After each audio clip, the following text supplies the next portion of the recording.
This is Sergey from ProperSoft, and in this short video I will show you how to convert a CSV file with transactions to a compatible CSV Mint file for Quicken for Mac.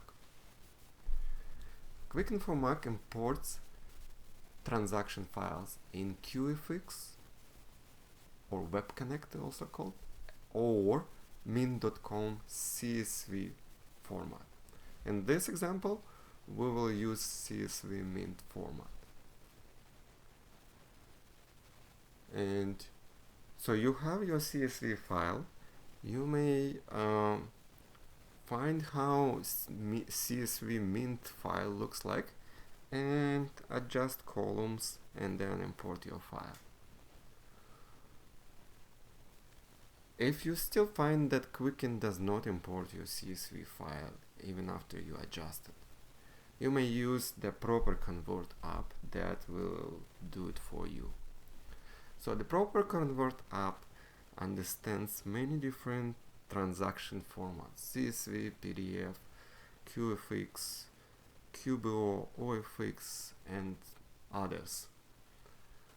And it can convert two different formats. So it can convert your transaction file, no matter format, into QBO format, QFX, OFX, QAF, IIF, CSV, and other formats.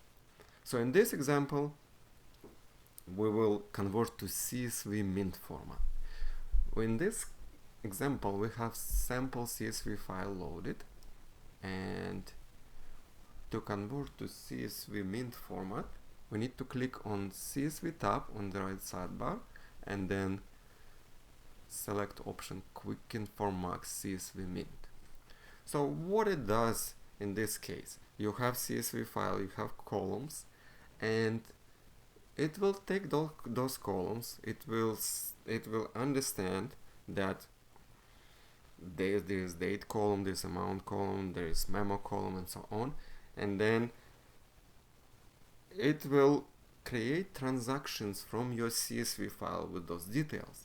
And now when it has those transaction data, it can create CSV Mint file with same details but ready for Quicken for Mac. And let's say when you look at this transaction tab, you see that transactions do not look right, dates are not correct, or amounts, or memo is not what you want to be. So you may need to use a CSV Marker. So in this case, so CSV Marker, what it does, it helps the parser to figure out which column is used for which transaction detail. So in our case, we use date column for date, amount for amount, memo for memo, and so on. So everything is straightforward because it's sample CSV file. But in your case, you may have specific names or even no names for columns. So you may need to tell the parser, this is going to be date column, this is going to be amount column, and so on. So once you save the mapping, and then you look again how transactions look like. If they look now like how they're supposed to be, those dates are correct, amounts correct, and so on, then it's ready to convert. So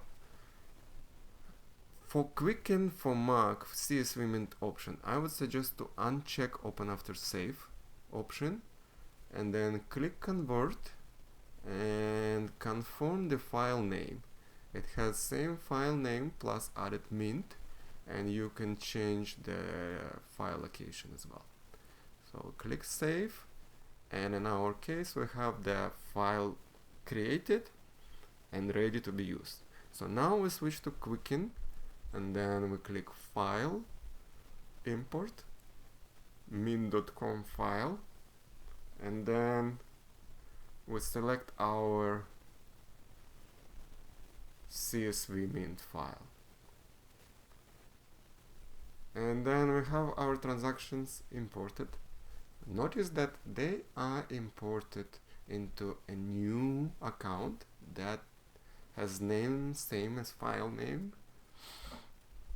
So what we need to do is click on any transaction and press Command A to select all transactions, and then move, like click your mouse and not releasing mouse button, drag it, move your mouse to account where you want those transactions to be. I want those transactions to be under this account, and transactions now moved. There is no transactions under this proxy account, and we can delete it and have our transactions imported. So I think it's good that Quicken imports those transactions under separate account, because you have kind of like separate place where you may want to review them. Maybe you notice something not correct, so you can easily remove those transactions, import them again, and so on and so on. So that's it.